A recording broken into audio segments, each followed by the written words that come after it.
আকাশবাণী কলকাতা। স্থানীয় সংবাদ পড়ছি সুমন মুখোপাধ্যায়। আদিবাসী সমাজের উন্নয়নে গৃহীত প্রকল্পগুলির অগ্রগতি খতিয়ে দেখতে মুখ্যমন্ত্রী মমতা ব্যানার্জি বৈঠক ডেকেছেন। আজ বিকেল 4:30টায় নবান্ন সভাঘরে আদিবাসী উপদেষ্টা কমিটির সঙ্গে এই বৈঠকে মুখ্যমন্ত্রী ছাড়াও মন্ত্রী বীরবাহা হাঁসদা এবং দফতরের অন্য আধিকারিকরা উপস্থিত থাকবেন। চলতি প্রকল্পগুলি ছাড়াও আর কোন কোন প্রকল্পের প্রয়োজনীয়তা রয়েছে, কিভাবে আদিবাসী সমাজের আরও উন্নয়ন করা সম্ভব তা পর্যালোচনা করা হবে এই বৈঠকে। আদিবাসী সমাজের বিভিন্ন সংগঠনের প্রতিনিধিরাও সেখানে উপস্থিত থাকবেন বলে জানা গেছে। দক্ষিণ 24 পরগনার রায়দিঘি বিধানসভার মথুরাপুরে প্রধানমন্ত্রী আবাস যোজনায় উপভোক্তাদের টাকা আত্মসাতের অভিযোগে 25 জনের বিরুদ্ধে অভিযোগ দায়ের করা হয়েছে। মথুরাপুর 2 নম্বর ব্লকের বিডিওর অভিযোগের ভিত্তিতে রায়দিঘি থানা এফআইআর দায়ের করে তদন্ত শুরু করেছে। আমাদের জেলা সংবাদদাতা জানাচ্ছেন, 2019 সাল থেকে 2022 সাল পর্যন্ত প্রধানমন্ত্রী আবাস যোজনায় রায়দিঘি বিধানসভার নগেন্দ্রপুর গ্রাম পঞ্চায়েতে ব্যাপক তছরূপের অভিযোগ ওঠে। এই তছরূপের বিরুদ্ধে স্থানীয় এক বিজেপি কর্মীর করা জনস্বার্থ মামলার প্রেক্ষিতে কলকাতা হাইকোর্ট দক্ষিণ 24 পরগনার জেলাশাসককে তদন্তের নির্দেশ দেয়। তদন্তে 27 জনের বিরুদ্ধে বেআইনিভাবে অন্যের বাড়ির টাকা আত্মসাতের অভিযোগ প্রমাণিত হয়। টাকা ফেরতের নোটিশ দেওয়ার পরেও মাত্র 3.5 লক্ষ টাকা ফেরত দেওয়ায় অভিযুক্ত 25 জনের বিরুদ্ধে লিখিত অভিযোগ দায়ের করা হয়েছে। সুন্দরবন পুলিশ জেলার সুপার কোটেশ্বর রাও জানিয়েছেন, 25 জনের বিরুদ্ধে সরকারি অর্থ তছরূপের ধারাসহ একাধিক ধারায় মামলা রুজু করে তদন্ত শুরু হয়েছে। কলকাতা পুলিশ জোড়াসাঁকো থানা এলাকার এমজি রোডে গতকাল রাতে এক মাঝবয়সী অজ্ঞাত পরিচয় এক ব্যক্তির সংজ্ঞাহীন দেহ ফুটপাত থেকে উদ্ধার করে। হাসপাতালে নিয়ে গেলে চিকিৎসকরা তাঁকে মৃত বলে ঘোষণা করেন। রাস্তার ধারের সিসিটিভি ফুটেজ দেখেই রাতে সারাফরাজ নামে বছর 30 ওই ব্যক্তিকে চিহ্নিত করে জোড়াসাঁকো থানার পুলিশ। অভিযোগ, ফুটপাতের ধারে মাঝবয়সী ওই ব্যক্তিকে গামছা দিয়ে শ্বাসরোধ করে হত্যার চেষ্টা করেছিল সে। ওই সিসিটিভি ফুটেজের সূত্র ধরেই সারাফরাজকে পাকড়াও করা হয়। তার বাড়ি কলকাতার MM বর্মন স্ট্রিট এলাকায়।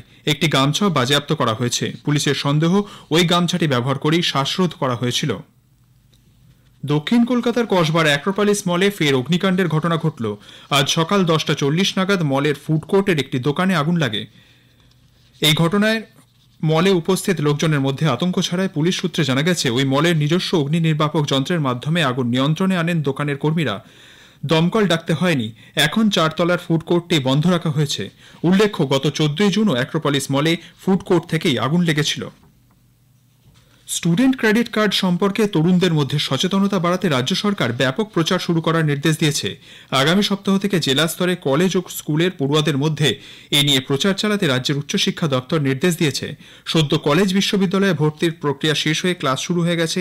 উচ্চশিক্ষা দপ্তর তাই সর্বত্র এই প্রকল্প নিয়ে নতুন করে প্রচার চালানোর উপর জোর দিয়েছে। বিষয়টি নিয়ে জেলাশাসকদের প্রয়োজনীয় নির্দেশ দেওয়া হয়েছে। ব্যাংকগুলিও যাতে এই বিষয়ে সক্রিয় ভূমিকা নেয় সেই বিষয়ে অনুরোধ জানানো হয়েছে। স্টুডেন্ট ক্রেডিট কার্ডের মাধ্যমে ঋণের আবেদন এবং মঞ্জুরের সংখ্যার মধ্যে ব্যাপক পার্থক্য দেখা যাচ্ছে বলে ওই দফতর সূত্রে জানা যায়। এই প্রকল্পের আওতায় ব্যাংকে প্রায় 2 লক্ষ আবেদন পাঠানো হয়েছে। তার মধ্যে এ পর্যন্ত 76,000 আবেদন মঞ্জুর করা হয়েছে বলে জানা গেছে। এই সংখ্যা বাড়াতে আরও উদ্যোগ নেওয়া হচ্ছে। চলতি সপ্তাহের শেষে ব্যাংকগুলির সঙ্গে বৈঠক করে মুখ্য সচিব মনোজ পান্থ এ ব্যাপারে তাদের দৃষ্টি আকর্ষণ করবেন বলে সরকারি সূত্রের খবর। কলকাতার হগ মার্কেট বা নিউ মার্কেটের সংস্কারের কাজ করবে কলকাতা পুরসভা। প্রায় 150 বছর প্রাচীন এই বাজারের সংস্কারের কাজে যাদবপুর বিশ্ববিদ্যালয় প্রযুক্তিগত সহায়তা দেবে। বিশেষজ্ঞ কমিটির পরামর্শ মোতাবেক পুরসভা সংস্কারের বিস্তারিত প্রকল্প রিপোর্টও তৈরি করেছে। ভূমিকম্পের কারণে বাজারের ঐতিহ্যবাহী কাঠামোর যাতে কোনো ক্ষতি না হয় সেদিকে নজর রেখেই চলবে সংস্কারের কাজ। এর জন্য 26 কোটি টাকা ধার্য করা হয়েছে।